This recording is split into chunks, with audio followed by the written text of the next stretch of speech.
प्रियपत्र पत्रिका नुहे एक अनुभव। प्रियपत्र यही कार्यक्रम को स्वागत। मु सदाशिव मिश्र। मो कवितार शीर्षक पहाड़।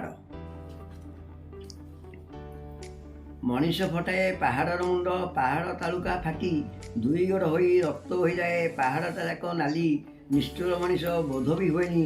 जेते पारे दिए दुख, मला पहाड़र मुंड गंडी ताड़ी कलाणी कंकाल सार। पहाड़टा जाक फांक, तथापि पहाड़ अच्छी भंगा खपरी खंडिया देहरे कांदुची भूई कामुड़ी। पहाड़ विकल मनीष शुणेनी, हणा कटा जारी रखे। विकले पहाड़ कहे, जहा कर पछे निश्चिन्न करनी मते।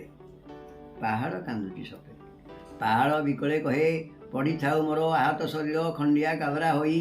लिभानी मोर चिन्ह आर पीढ़ी इतिहासे। पहाड़ कांदुची सते। पहाड़र कांद क्या शुभुनी, हेले प्रकृति शुणुची दुखे। पहाड़ कांदुची सते।